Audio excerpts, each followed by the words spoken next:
Professeur Mamadou Diouf, bonjour. Bonjour. D'abord, nos meilleurs vœux en cette année 2022, vœux de santé, de bonheur, de prospérité, mais surtout de paix. Merci beaucoup et je vous renvoie vos vœux à vous, à votre équipe et au travail que vous faites pour éclairer, si vous voulez, la population sénégalaise et la population ouest-africaine. Merci beaucoup, professeur. Alors, professeur, 2021 se referme, s'ouvre 2022. S'ouvre 2022, nous sommes dans le premier quart du 21e siècle. Si nous devons tirer un bilan de ce premier quart de ce 21e siècle, que retenir? Ce qu'il faudrait retenir, c'est le fait que ça a été une période qui est une période d'agitation, une période de problèmes, si vous voulez, et de défis à soulever, qui sont à la fois, si vous voulez, des défis démographiques, parce qu'on est encore dans cette phase d'une transition démographique dans laquelle la population africaine est multipliée par 2 à chaque génération, donc marquée par l'extraordinaire présence d'un segment jeune qu'il faut éduquer, qu'il faut soigner, pour laquelle aussi il faudrait trouver du travail. Il y a une transition économique parce que, comme vous le savez, on est passé des premières décennies de l'indépendance où on a essayé de nationaliser et de créer des économies qui étaient des économies collectives et brutalement on est passé aux politiques d'ajustement structurel, à la libéralisation des économies et à un effondrement, si vous voulez, des infrastructures économiques qui reposaient sur les sociétés parapubliques. Et il y a une troisième transformation qui est une transformation écologique. Comme vous savez, la fin du XXe siècle a profondément été marquée pendant au moins 30 ans par des cycles qui sont, si vous voulez, des cycles de sécheresse. Et l'intérêt de ce premier quart de siècle, et on le voit avec l'extraordinaire importance des inondations, qu'on est retourné dans un cycle où effectivement, alors que les gens se sont installés dans des zones où ils ne devaient pas, le retour de la pluie a créé une situation qui est exactement l'inverse. Oui. Et ce que ça démontre, c'est totalement l'absence de, si vous voulez, à la fois de cette approche et de ces institutions qui ont été au cœur, si vous voulez, de l'intervention du premier président du Conseil sénégalais, Mamadou Dia, l'aménagement du territoire. Alors, professeur Mamadou Diouf, ce premier quart de ce 21e siècle a également été marqué par la violence. Par la violence sous 2 aspects. Je prends World Trade Center, je prends aussi le Rwanda. Est-ce que cela montre que ce quart de siècle a été un quart de siècle violent? Ça a été un quart de siècle violent, mais en Afrique... Oui, en Afrique. En Afrique, ce qui est intéressant et qu'il faudrait prendre en considération, c'est que l'exemple que vous prenez du Rwanda, c'est 1994. Mais c'est le même moment où l'Afrique du Sud sort de l'apartheid et promet probablement à la fois la démocratie politique, mais aussi la démocratie économique la plus avancée. Parce que l'Afrique du Sud a des infrastructures. L'Afrique du Sud émerge comme une puissance politique très importante, avec une mobilisation importante. Et ce que ça démontre, c'est que l'Afrique prend plusieurs directions en même temps. Et ces directions sont différentes et contradictoires. Par exemple la violence, le génocide rwandais d'un côté et cet espoir de ce qu'on a appelé l'État arc-en-ciel en Afrique du Sud. Et comment, en fait, si vous voulez, à la fois le Rwanda va donner naissance à une perspective, quelle que soit la manière dont, disons si vous voulez, on apprécie la situation rwandaise et la gouvernance du président rwandais Kagame, c'est qu'il y a une réponse qui est à la fois une réponse aux crises ethniques, il y a une réponse aux crises politiques. Et cette réponse aux crises politiques renvoie aussi à la manière dont les Rwandais ont été capables de prendre, disons, avantage des opportunités qui sont les opportunités de la globalisation, comme la manière dont, avant la crise éthiopienne, les Éthiopiens ont été en situation, en particulier avec leur engagement avec la Chine, de trouver, disons, de tirer avantage de certaines opportunités et de régler des questions qui sont des questions liées à la famine. Et cette globalisation se présente justement sous ces multiples aspects. Le premier aspect, c'est l'extraordinaire présence de la violence dans l'espace qui est l'espace public international. Et en Afrique, si vous voulez, les échos de cette situation, c'est ce qu'on appelle la crise au Sahel, qui est aussi aujourd'hui une crise, disons, au Mozambique et sur une partie de la côte de l'Afrique de l'Ouest, mais aussi en Somalie, en fait l'extraordinaire présence de ce qu'on appelle les mouvements djihadistes. Djihadistes, justement, ces crises entraînent des bouleversements, que ce soit sur le plan social, sur le plan politique et sur le plan économique. Vous êtes historien, pour prendre l'exemple du Sénégal. À quoi cela vous renvoie, ces différentes transformations séquencées dans le temps? Là, c'est là où l'histoire est absolument indispensable pour comprendre ce qui se passe dans cette région. Oui. En fait, si vous regardez l'organisation qui est censée prendre en charge, si vous voulez, cette crise sahélienne, c'est le G5 Sahel. Oui. Et le G5 Sahel ne correspond absolument pas à la géographie, mais aussi à l'anthropologie du Sahel. On ne peut pas avoir un groupe sahélien pour répondre aux défis que la région confronte sans le Sénégal, mais aussi probablement sans les deux Guinées, sans probablement la Côte d'Ivoire, parce que cette région est une région historique.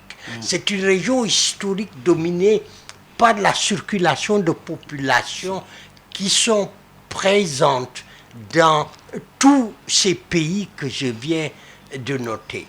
Première chose. La deuxième chose importante, c'est que même si l'intensité du djihad renvoie constamment à une situation qui est la situation du terrorisme entre guillemets islamique, c'est-à-dire qu'il y aurait, si vous voulez, une alimentation des mouvements de cette région à partir d'une stimulation qui serait une stimulation qui viendrait de l'Afrique Nord et un peu plus loin du Moyen-Orient, c'est qu'il y a une tradition de djihad qui est une tradition autochtone.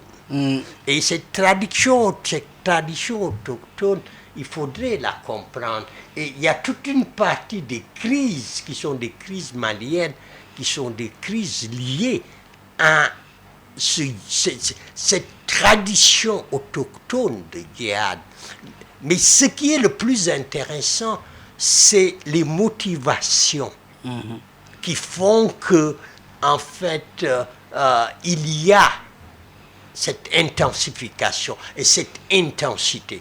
Première motivation, c'est la situation économique et sociale, c'est-à-dire cette extraordinaire population de jeunes qui ne sont pas éduqués, qui ne sont pas, en fait, si vous voulez, qui n'ont pas d'emploi et qui sont attirés à la fois par un discours qui est un discours de contestation et de remise en cause des situations dans lesquelles ils vivent, qui sont dominées par la corruption, qui qui sont dominés par la violence. Alors, professeur Mamadou Diouf, à partir de ce descriptif, vous constatez que nous sommes dans le cadre des États-nations.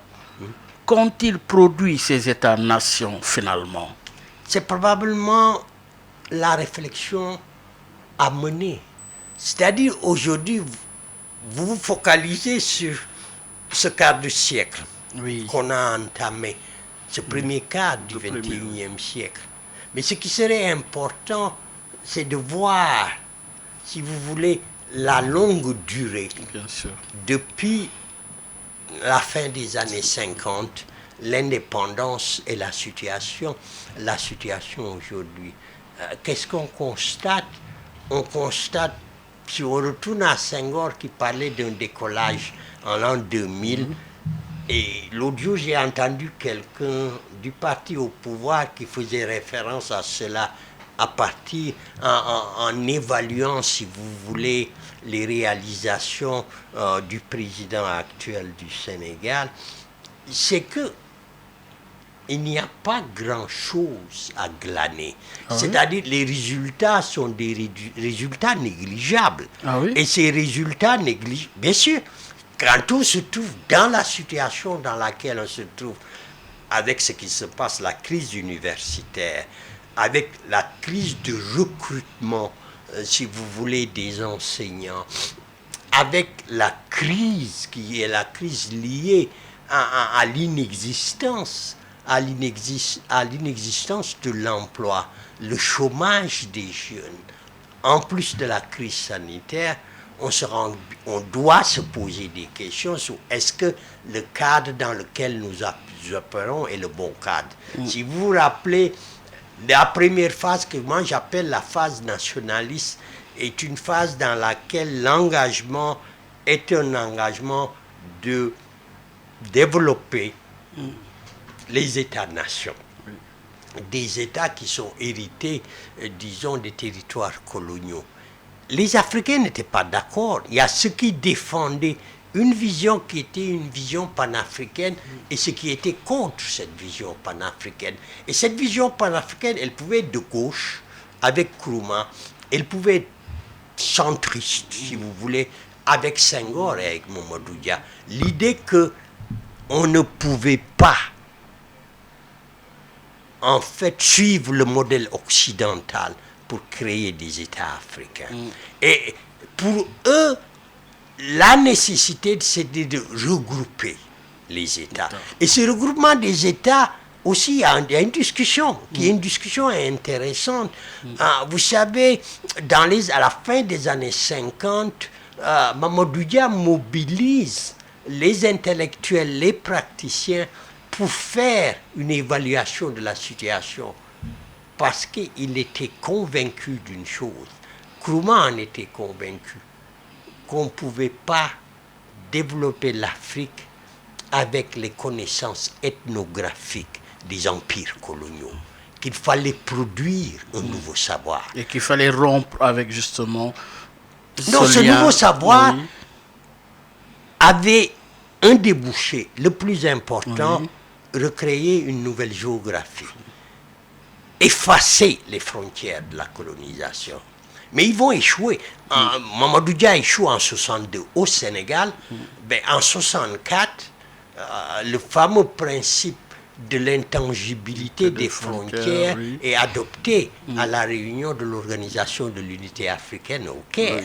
Et ça fait exploser, si vous voulez, la situation. Et ce qu'on voit aujourd'hui comme résultat, c'est l'extraordinaire violence qui se passe dans ce qu'on appelle la zone des trois frontières, qui est une zone où il y a trois États qui se rencontrent et trois États ne sont pas capables d'assurer la paix. Ça veut dire... C'est le Mali, le Burkina et le Niger. Oui. Mais si ces États n'arrivent pas à assurer la paix, la sécurité, on voit très bien que ces configurations politiques et institutionnelles ne peuvent pas porter et protéger la population. Alors, il faut penser autrement. Penser autrement, oui, puisque du point de vue de la poursuite de la réflexion, le président Macky Sall va justement prendre les rênes de l'Union africaine avec un agenda assez complexe, professeur Mamadou Diouf. D'une part, vous avez des crises structurelles, conjoncturelles, avec des coups d'État. Au Mali, un coup d'État. En Guinée également, un coup d'État. Comment et quelle feuille de route doit-il emprunter? Faudrait-il mettre la réflexion sous l'angle de la renaissance africaine ou du panafricanisme, ou justement mettre l'accent sur les crises structurelles conjoncturelles? Il faut mettre l'accent sur les crises structurelles conjoncturelles, parce que la renaissance africaine comme le panafricanisme, sans rentrer dans les détails, le panafricanisme au départ n'est pas une idée des Africains seulement, c'est une idée des Africains, de la diaspora, des Noirs de la diaspora et des Africains. Et ce qui le porte au départ, l'idée de renaissance africaine, cette notion est une notion aussi qui est une notion qui vient des Africains américains. Et ces deux notions ont des histoires très très compliquées. Oui, professeur, on a vu que quand même à Jobour, avec le président Ouad et le président Thabo Mbeki de l'époque, Obasanjo de l'autre côté, justement, avait pris en main ce combat de la Renaissance. Le monument de la Renaissance africaine est un exemple. Oui, mais on en termes d'illustration. Oui, mais ça, c'est le décalage qu'il y a entre l'idée et la fondation socio-économique qui doit la porter. Je veux dire, la question, c'est aujourd'hui d'abord de savoir quel est l'espace qui va porter cette idée. Quel est l'espace qui va porter ces territoires. Si, en fait, l'idée et de la Renaissance africaine et du panafricanisme continue d'être porté à l'intérieur des États comme un discours interne, comme un discours palliatif à une crise interne, sans changer, parce que c'est ça le problème, sans changer les institutions et les structures, sans même avoir la possibilité de créer, si vous voulez, des réseaux, de créer des possibilités d'enseignement, des possibilités d'échange économique, mais aussi des possibilités de création d'infrastructures spécifiques, on n'ira nulle part. Et c'est ça qui est en train d'arriver. C'est-à-dire, ce qui est en train d'arriver, c'est qu'on a une rhétorique qui est très présente, pas nécessairement portée par les États et les leaders au pouvoir, mais les échos sont toujours là.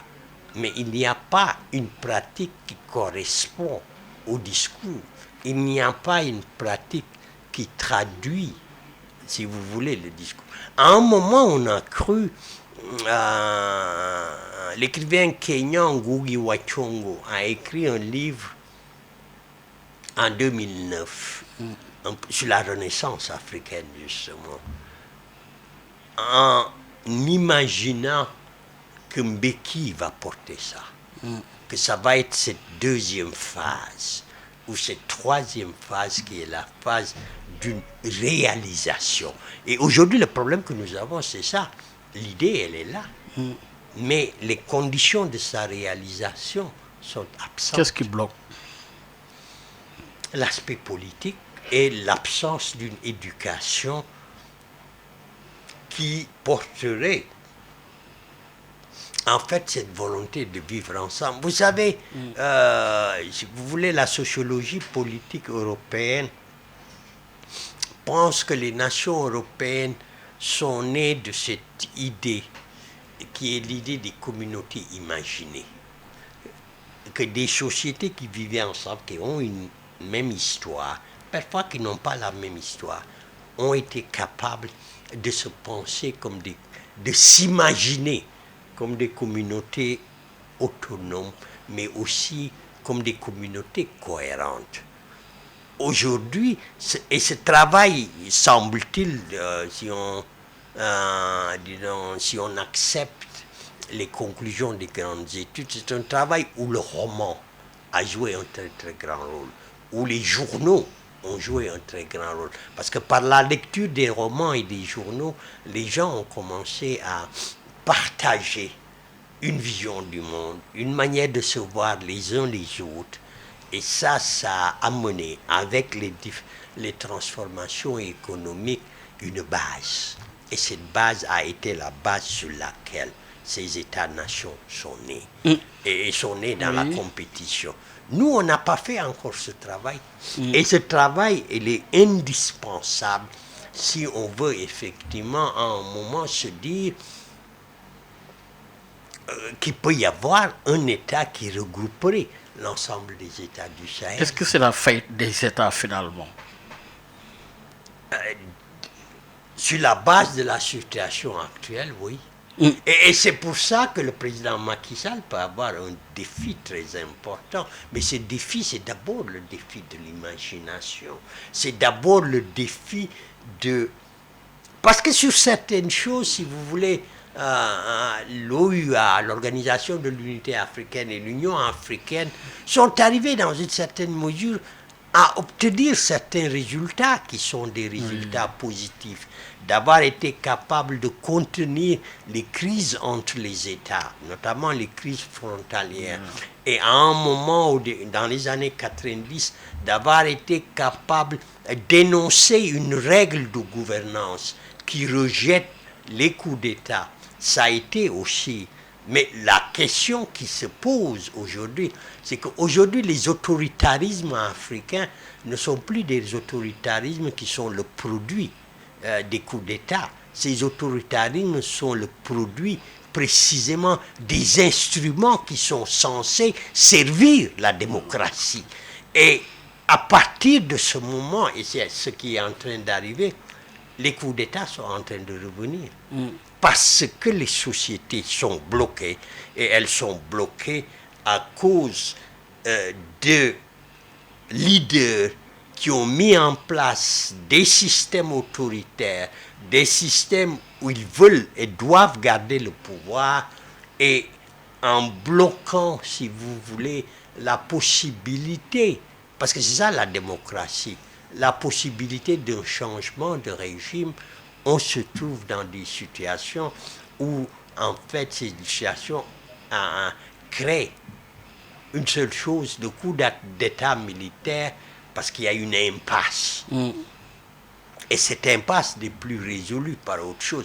Et ce qu'on voit avec les coups d'État militaires, qui sont en fait des situations extrêmement importantes, c'est que les militaires aujourd'hui, non seulement prennent le pouvoir, mais ils ne veulent pas partir. Mais justement, est-ce que c'est cela la solution? Le coup d'État, la solution ou le problème finalement? On ne peut pas faire un choix de ce type. Ce qui est en train de se passer, c'est que la solution, c'est d'établir des vraies démocraties avec une administration des élections acceptable par tout le monde et avec... Parce que c'est ça ce que j'appelais la communauté imaginée et la capacité de penser qu'on appartient à une communauté et qu'on n'a pas le droit de la détruire. Ça veut dire qu'on organise des sélections. Quand on perd, on accepte d'avoir perdu. Et vous savez pourquoi? Parce qu'on se dit la prochaine fois, on peut gagner. Et quand on gagne, on accepte qu'on a gagné, mais qu'on ne va pas terroriser ses compétiteurs, parce qu'on sait qu'on peut perdre la prochaine fois. Donc là, mais si on a des systèmes, comme je disais, les systèmes actuels, et vous le savez mieux que moi, l'idée que la grande transition, si vous voulez, qui était la transition démocratique des années 90, et de reposer en fait sur l'idée qu'on pouvait organiser des élections démocratiques, on pouvait avoir, si vous voulez, un exercice citoyen qui était acceptable, sans avoir des crises politiques. Si ça marchait, on n'aurait pas de coup d'État. Mais aujourd'hui, le fait que c'est les instruments même de la démocratie qui sont utilisés pour mettre en place des systèmes antidémocratiques. Mais est-ce une nouveauté, selon vous, en tant qu'historien? Assistons-nous à ce qu'on pourrait appeler un problème de démocratie électorale? Non, c'est un problème de démocratie parce que les élections ne sont qu'un élément du système démocratique, qui n'est pas l'élément central, si vous voulez, mais c'est la capacité d'une société à établir sur une compétition sur la base de l'appréciation du bien commun, de l'exercice du pouvoir, de la circulation de l'information et de la capacité de sanctionner positivement ou négativement. Aujourd'hui, on est focalisé sur les élections. Oui. Et c'est ça qui crée des problèmes. À Parce tort ou que à le- raison? Mais à tort, parce que c'est le système en entier qui permet d'assurer une stabilité politique, une stabilité sociale et qui permet la créativité, qui est la créativité de la communauté. Alors, Mamadou Diouf, le président Macky Sall, à l'heure des défis, oui, beaucoup d'infrastructures sont en train d'être inaugurées. C'est l'inauguration du TER, BRT pour bientôt. 30 infrastructures sont annoncées pour justement être inaugurées dans les prochains jours, dans les prochains mois. Oui, ce défi, est-ce qu'il est en train d'être relevé par le président actuel du Sénégal? Pour quelle finalité finalement? Mais il faudrait savoir, si vous voulez, quelle est la stratégie d'ensemble. Au début de notre conversation, j'ai parlé de l'aménagement du territoire. C'est-à-dire qu'il va falloir comprendre toute la discussion autour du terre, de l'argent qui a été injecté et, si vous voulez, de la décision de créer le terre, les 36 kilomètres qui vont être en fait prolongés jusqu'à l'aéroport Blaise Diagne. Est-ce que c'est un investissement productif? Est-ce que c'est un investissement qui aurait pris la place d'un investissement qui permettrait, si vous voulez, de couvrir l'ensemble de l'espace national? Ça, c'est une bonne question. Et est-ce que l'endettement est un endettement, en fait, qui se justifie par rapport aux gains qui sont les gains liés à cet investissement? La deuxième chose, c'est que ce qui est intéressant, c'est la manière dont les infrastructures sont devenues, si vous voulez, le langage de la politique au Sénégal depuis, disons, le dernier mandat de Diouf. C'est cette idée que il faut créer des infrastructures et il faut en fait investir dans les infrastructures. Et je disais encore, je sais que le dernier Premier ministre de Senghor renvoie toujours, pas de Senghor, le dernier Premier ministre d'Abdou Diouf, Mamadou Lamine, renvoie toujours à ce livre blanc où il dit les ressources étaient en place et nous avions une stratégie. Ouais. Et quand Wade arrive au pouvoir, Wade c'est les infrastructures, parce que Wade vient, si vous voulez, d'une génération qui est une génération qui a pensé que la grande question du retard économique de l'Afrique, ce sont les infrastructures. C'est pour ça qu'il a été, disons, un acteur très important du NEPAD. C'est-à-dire que cette grande question, si on met en place des infrastructures, on règle la question. Mais la grande question, c'est la mobilisation des populations, l'engagement des populations. Parce qu'il n'y a pas que des droits, il y a des devoirs. La capacité à faire participer la population au projet, la capacité effectivement à mobiliser les populations sur la base de leurs propres intérêts et le respect du bien commun.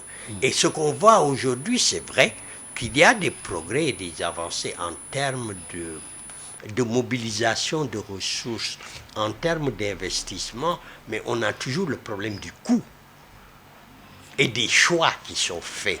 et qui peuvent être contestables d'une part, et d'autre part, le fait que ce ne sont pas seulement les infrastructures, l'aspect matériel. L'autre grande question, c'est la question, je parle beaucoup de ça, c'est la question des mentalités et de la capacité des populations. Et ça, c'est par l'éducation à entrer dans le jeu et à participer au jeu. Et ça, c'est l'éducation, c'est la santé. Et on parle beaucoup de transport au Sénégal, Oui, mais quid de l'éducation oui, et des infrastructures éducatives. oui, et même culturel. Ouais. Mais professeur Mamoudou Diouf, nous parlons toujours du premier quart de ce 21e siècle. Professeur Mamoudou Diouf, ce premier quart du 21e siècle, en rapport avec le message traditionnel de fin d'année du chef de l'État sénégalais Macky Sall, a insisté sur deux catégories que sont les femmes et les jeunes en termes de rénovation pour satisfaire des besoins liés à ces deux catégories. Est-ce que c'est anodin ou est-ce que c'est important? Ce n'est pas une nouveauté. Oui, Les femmes et les jeunes ont toujours été présents dans le discours politique des leaders au Sénégal depuis l'indépendance. D'une part parce que les femmes jouent un rôle et ont toujours joué un rôle dans ce jeu, même si elles sont marginalisées. Mais d'autre part, les jeunes sont aujourd'hui en Afrique le grand problème. Ils sont les plus nombreux, ils sont marginaux et ils pensent... Vous savez, l'un des grands drames de l'Afrique, et j'espère que le président Macky, comme président de l'Union africaine, va consacrer une partie de son énergie à cela. Vous savez, c'est le seul continent où les jeunes qui représentent, semble-t-il, disons, les jeunes entre 0 et 35 ans sont presque 70% de la population, sans qu'on ait les moyens de les éduquer. Mais aujourd'hui, ces jeunes considèrent que la majorité des jeunes Africains considèrent que leur avenir n'est pas sur ce continent. Et ça, c'est une tragédie. C'est la plus grande tragédie que nous vivons aujourd'hui. Que ce qu'on appelle les forces vives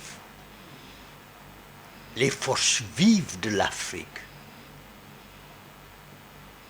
pensent que leur avenir n'est pas sur le continent où ils sont nés. malgré toutes les sommes d'argent en termes de fonds investis pour s'occuper justement de l'employabilité des jeunes et des femmes. Mais ça démontre que ça ne repose absolument pas sur la connaissance de la situation. Je sais qu'en discutant avec des parents et des amis, j'ai découvert, je ne sais pas si c'est vrai, parce que c'est purement factuel, j'ai découvert qu'il y a un déficit de maçons dans ce pays, qu'il y a un déficit d'électriciens dans ce pays.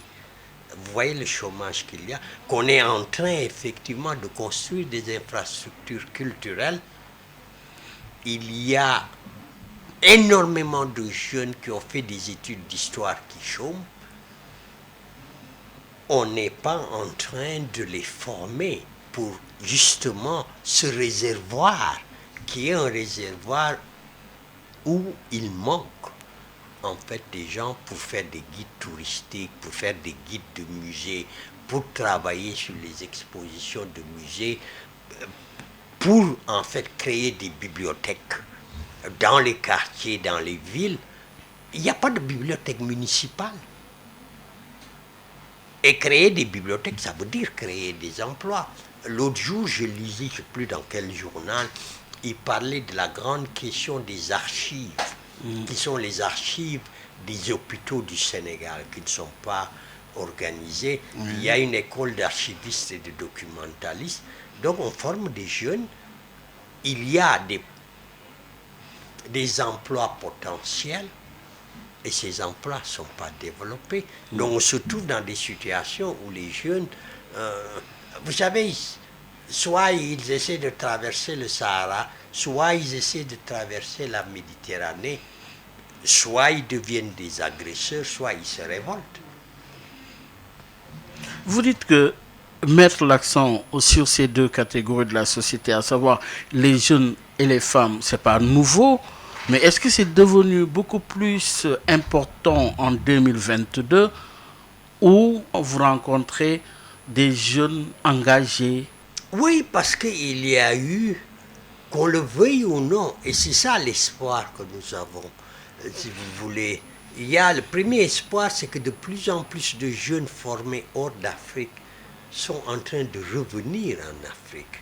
Et ces jeunes ont des exigences et des capacités qui sont des capacités importantes. En Afrique, ce qui est en train de se développer aussi, c'est une extraordinaire prise de conscience politique des jeunes.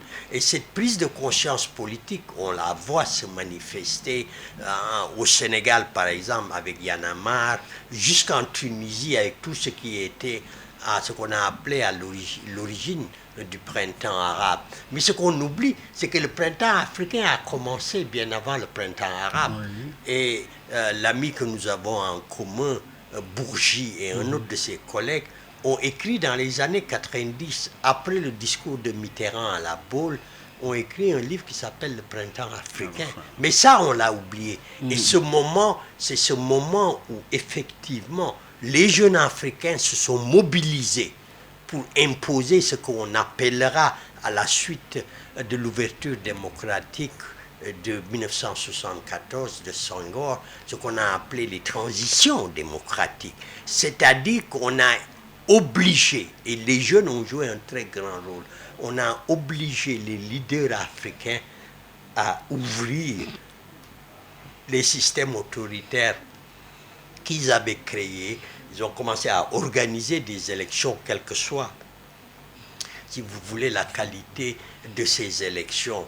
Et ça, on peut suivre ces traces jusqu'à l'émergence de Y'en a marre, le rôle que les jeunes jouent déjà dans la crise au Sénégal de 1988, les élections, et de 88 à 2000, cet extraordinaire travail de construction d'une culture politique qui va entraîner, si vous voulez, la première alternance politique. Et 12 ans après, à cause des problèmes, cette extraordinaire situation aussi qui a amené une deuxième alternance. On le trouve au Burkina avec le ballet citoyen, on le trouve au Mali à certains moments, comme en Guinée. La grande question, c'est que les transformations n'ont vraiment pas suivi dans ces situations où il y a des transitions démocratiques. Première chose. La deuxième chose importante aussi, et ça on le voit en particulier au Sénégal, il y a des choix politiques que les jeunes ont faits qui probablement n'étaient pas des choix judicieux. Probablement il aurait fallu, si on voulait pousser la transition démocratique, en particulier lors de la deuxième alternance, que les jeunes qui s'engagent directement. Oui, à l'intérieur, parce que votre point de vue sur cette question par rapport à Y'en a marre aurait dû justement avoir des candidats, et mener le combat démocratique en participant directement à ces élections. À l'intérieur de l'Assemblée. Parce que, et c'est ça qui est arrivé, quand ils ont commencé à avoir, hors de l'Assemblée nationale, à avoir des exigences, si vous vous rappelez, l'APR leur a dit, mais vous n'êtes pas élu, vous savez pas. Et ça, vous savez, ça aurait permis de régler un autre problème. À l'interne. Oui, qui est un problème plus important. Lequel? Le problème auquel les sociétés africaines font face. On a prêté une extraordinaire attention à la transition démocratique. Mais on a oublié une autre transition, qui est une transition beaucoup plus importante. Laquelle? C'est la transition de sociétés traditionnelles à des sociétés démocratiques. Et c'est pour ça que la question des femmes et la question des jeunes est une question sont des questions qui sont des questions obsessionnelles en Afrique. Parce que elle n'est pas aisée, cette transformation de la société traditionnelle vers des sociétés modernes. On a connu des séquences un peu difficiles. Par exemple, une femme décédée, incastée, à qui on a refusé l'enterrement dans sa propre zone, dans sa propre communauté. Mais absolument. Oui. Mais ça aussi, ce que j'appelle cette transition, c'est cette transition qui permet à une société Oui. de négocier ses traditions c'est- et de s'adapter au temps du monde. Oui, mais par quel procédé et comment? L'éducation. Par la persuasion ou par la répression ou par l'éducation? Pas de l'éducation. Et Oui. l'éducation, c'est la persuasion, c'est l'idée d'expliquer. Parce que les deux règles, Oui. qui sont des règles qui entretiennent, si vous voulez, la société traditionnelle, c'est les règles du genre, l'inégalité de genre Oui. et les règles de génération. L'inégalité des générations. Mm. Ça veut dire que on peut effectivement penser. Quand on parle de valeurs, etc., vous savez ce qui fait la pertinence des valeurs et les forces. Oui. Ce qui fait la pertinence d'une tradition, c'est la capacité de l'innovation. Il n'y a pas de tradition sans innovation. Il n'y a pas de valeur sans innovation. Parce que les règles, en fait, sont des règles qui font face à de nouvelles circonstances et tout n'est pas prévu. Donc, il faut être capable de prévoir. C'est ça que j'appelle, en fait, la nécessité de faire de nos sociétés des sociétés modernes. Mais c'est une modernité qui n'a rien à voir avec l'occidentalisation. Oui, adaptée. Oui, c'est la négociation entre les ressources dont nous disposons et les grandes questions du temps du monde. Oui, vous avez parlé, professeur Momodou Diouf, historien, de l'inégalité du genre, de l'inégalité également de sexe, Ouais. mais aussi de l'inégalité dans la répartition des ressources aujourd'hui. Nous sommes à l'heure des ressources naturelles qui débouchent sur une réflexion profonde de la répartition des ressources tirées justement de nos richesses pétrolières, gazières. Mais justement, de ce point de vue, un projet de loi est attendu. Avec le recul, avez-vous l'impression que ce sera aisé, justement, de procéder à cette démarche qui est inclusive, quoi qu'on puisse dire? Oui, mais absolument. Mais le gros problème, c'est que les institutions ne permettent pas. S'il y a des institutions sans éthique, ça ne marche pas. La grande question, c'est pour ça que je parlais de mentalité. Quand, avec mes collègues, nous avons fait, si vous voulez, cette grande étude, une prospective du Sénégal à l'horizon 2015, Oui. qui était faite à partir de 1988. La grande question à laquelle nous avons fait face après avoir fait tout ça, c'est que les femmes ont dit, ont pensé, parce que le grand résultat c'était ce pays pour se développer a besoin de capitaux qu'il faut investir. Et quand on a essayé de préciser, si vous voulez, ce résultat en interviewant les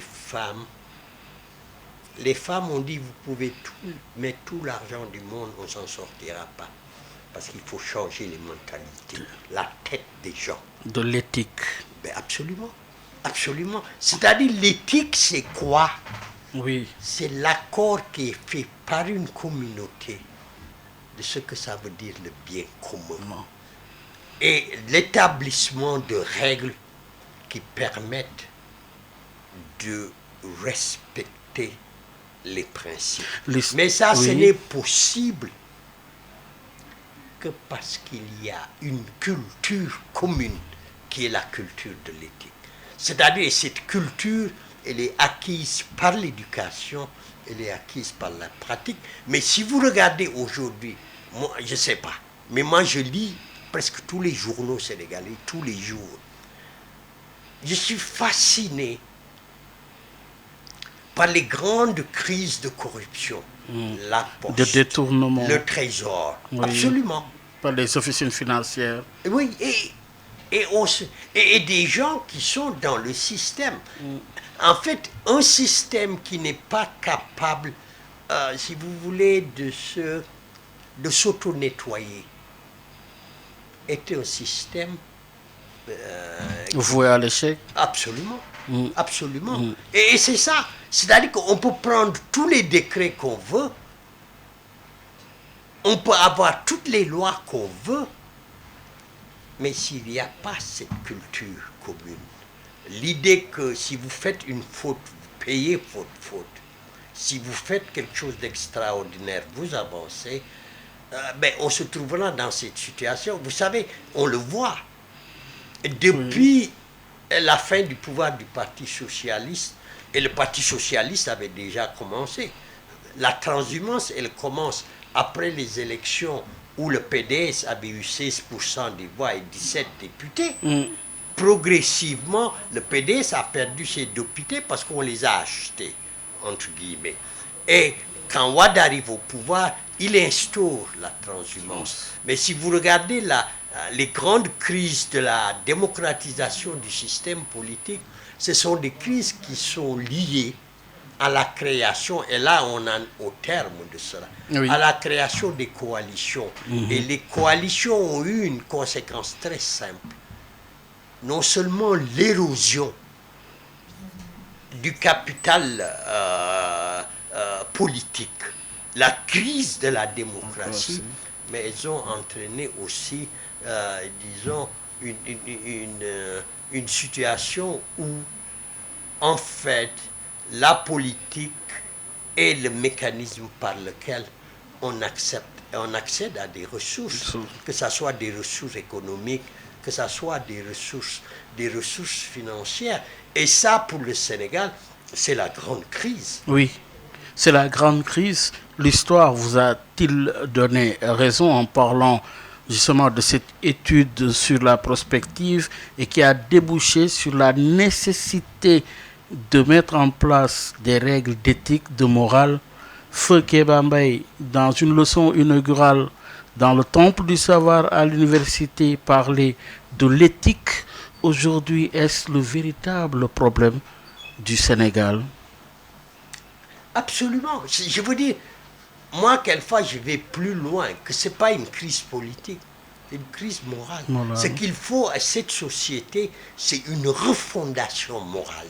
Mais une refondation morale qui permette de mobiliser non seulement la société dans sa, disons, dans sa totalité, mais qui permette aussi de mobiliser les porteurs qui sont les porteurs de légitimité, que ce soit les chefs religieux, que ce soit en fait les chefs de communauté, que ce soit les chefs politiques.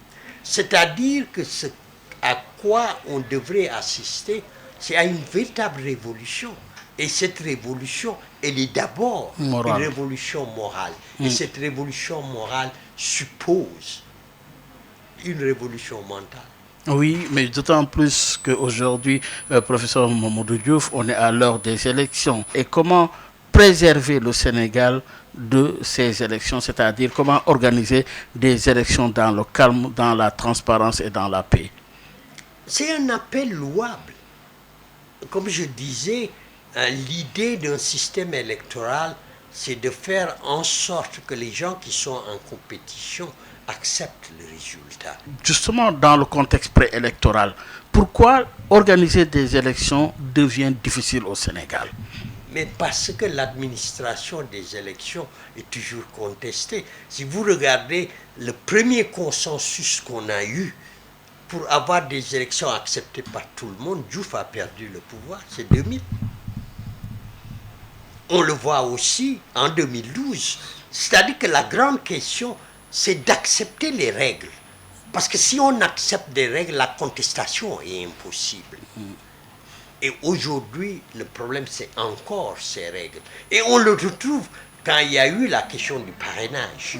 C'est-à-dire que il est possible d'avoir un système d'administration des élections, l'organisation, la distribution des cartes, disons, les listes électorales, la proclamation des résultats, si c'est fait de manière acceptable et logique, ça marche.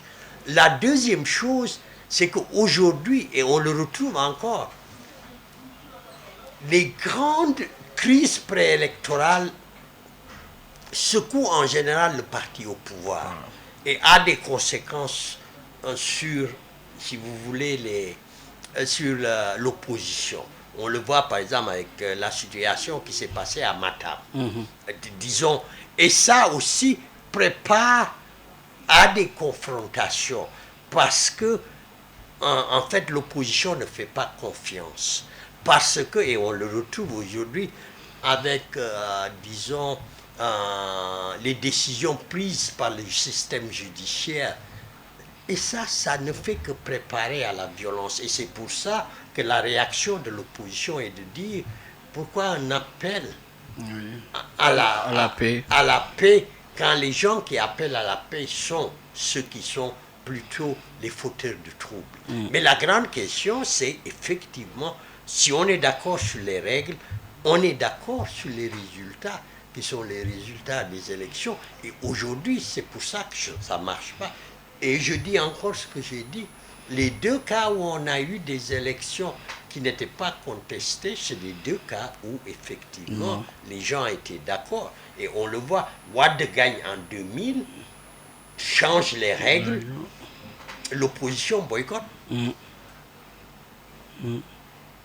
Mais en 2012, il y a et en 2012, et c'est pour ça, parce qu'aujourd'hui, en fait, la complexité de la situation, les gens pensent que probablement le résultat des élections locales et le résultat des élections législatives vont déterminer, si vous voulez, la décision que le chef de l'État va prendre. Et là, je veux dire, la situation dans laquelle nous sommes est la situation normale. Il ne peut pas y avoir de débat. Quand les gens disent que le chef d'État doit se prononcer, est-ce qu'il va être candidat ou non, ce n'est pas la bonne question. La bonne question, c'est que c'est réglé. Et s'il veut être candidat, il doit faire une réforme constitutionnelle. Il ne peut pas ne pas dire qu'il va être candidat en troisième mandat, parce que pour l'instant, la Constitution ne lui permet pas cela. Mais ça aussi est, si vous voulez, la situation peut entraîner effectivement, disons, des conflits qui peuvent, disons, dériver vers la violence. Mais la grande question, c'est effectivement, est-ce que la classe politique sénégalaise, qui est une classe politique, disons, très habile, et qui est capable d'éviter les grandes crises. On le voit après 88, quand le système est bloqué. Il y a la majorité présidentielle élargie. On le voit avec Wade, quel que soit ce qu'on peut penser de la transhumance. On le voit avec Macky, qui à un moment était contre la transhumance, mais qui a été obligé de faire ça. Parce que c'est, si vous voulez, c'est un peu la flexibilité de cette classe politique. Ça ne veut pas dire qu'il n'y a pas de faute morale chez les gens, mais cette flexibilité a toujours permis à la classe politique sénégalaise de décanter des crises. Absolument. Oui, d'en éviter. Alors, professeur Mamadou Diouf, justement, le rapport des forces politiques, comment vous l'analysez aujourd'hui? C'est très difficile à analyser. C'est très difficile à analyser parce que les grandes forces politiques qui ont structuré le champ politique sénégalais se sont considérablement affaiblis. Il est très difficile de trouver une gauche sénégalaise aujourd'hui. Il est très difficile aussi de connaître ce que pèse le PDS. Qui incarne l'opposition, qui incarne la majorité? Il y a plusieurs oppositions. Et il y a ces coalitions qui sont des coalitions qui essaient de regrouper l'opposition. Mais comme je disais, face à une autre coalition. Mais la création de ces coalitions, qui ont été très importantes entre 88 et 2000, ces coalitions aujourd'hui participent à l'érosion démocratique. Et aujourd'hui, ce qu'il est indispensable de réaliser, c'est une recréation des forces politiques Et pour moi, cette recréation ne peut être faite qu'à partir, si vous voulez, des fondations qui sont les fondations de la représentation sociale. C'est-à-dire, aujourd'hui, il faudrait trouver un système qui serait un système de circonscription. Il n'y aurait plus de liste départementale. Ces systèmes de construction qui font que le leader politique qui veut être élu est en face de ses électeurs. Et ces électeurs peuvent le juger sur le travail qu'il fait. Et ce travail est indispensable pour créer une nouvelle dynamique, qui n'est plus la dynamique de la contestation pour arriver à des positions qui vous permettent d'avoir accès à des ressources publiques et de redistribuer une partie de ces ressources publiques. C'est d'une part la boulimie qui est la boulimie foncière auquel on assiste, mais l'autre chose en fait qui est inaugurée par feu Tanor Dieng, l'idée que la meilleure manière, parce que c'est ça qui est intéressant aussi si on regarde le champ politique sénégalais, pratiquement jusqu'à l'arrivée au pouvoir de Diouf, d'abord quand il devient Premier ministre, les hommes politiques sénégalais deviennent des ministres parce qu'ils ont une base politique. Avec Diouf et les technocrates, il y a, si vous voulez, un changement.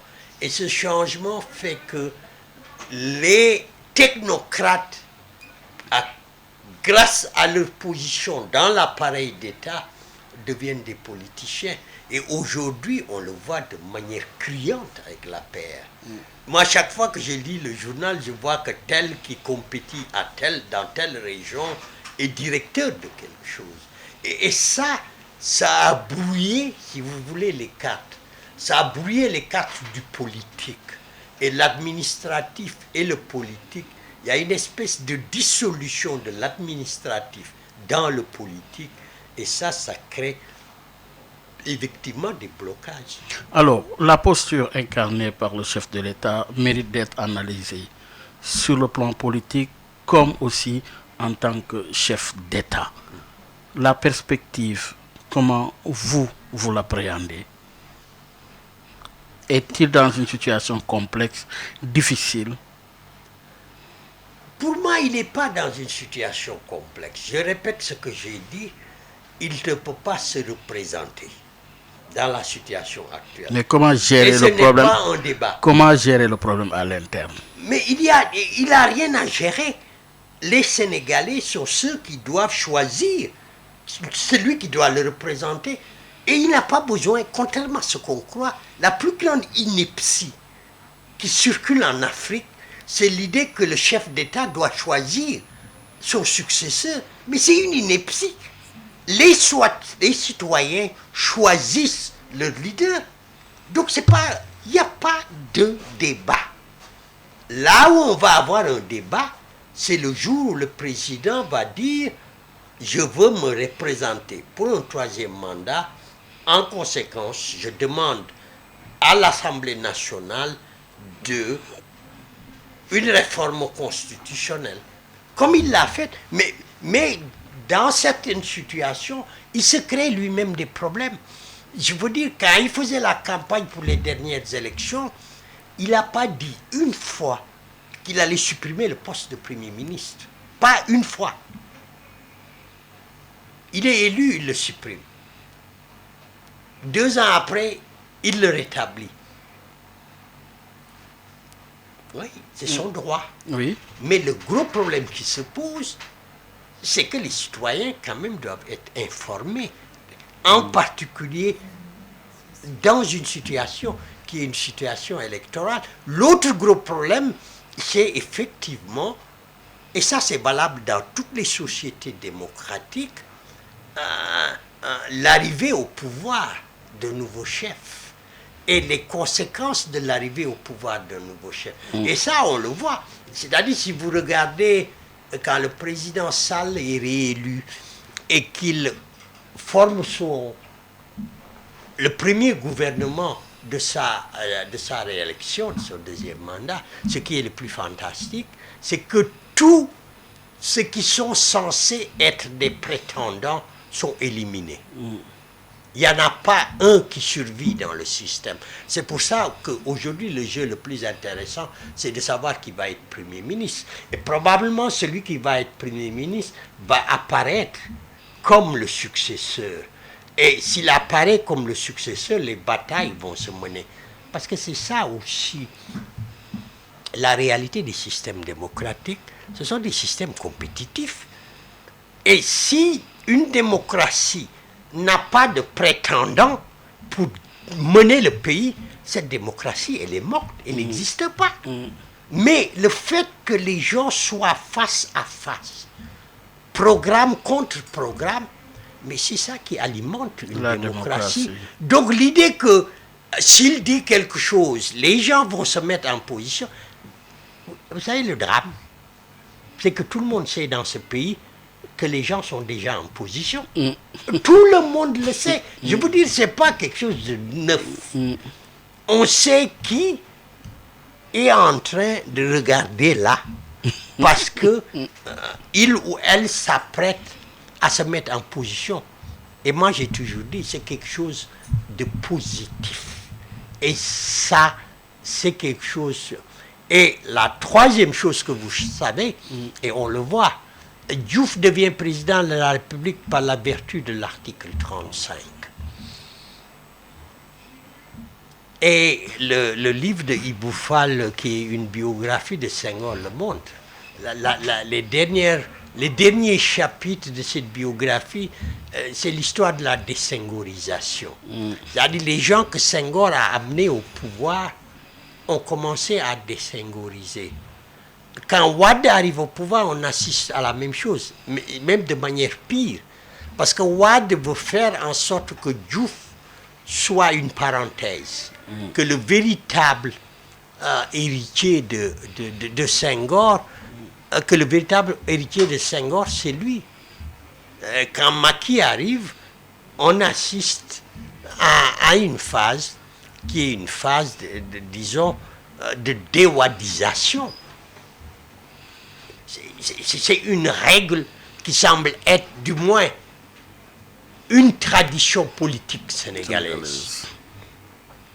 Donc l'idée qu'il faille avoir, disons, un successeur n'assure absolument pas, si vous voulez, une loyauté à toute épreuve. Mamour Diouf, merci. Merci. Nous avons traversé l'histoire.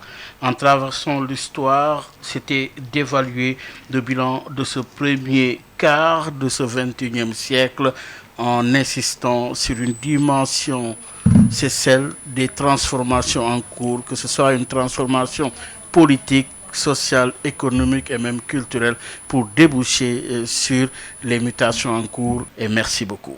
Merci. Mesdames, Messieurs, ça en est tout. Excellente suite de programme sur la 98.5. Merci à l'équipe digitale à la tête, à Lune Badra Sossé, Abdoulaye, au revoir et à dimanche prochain.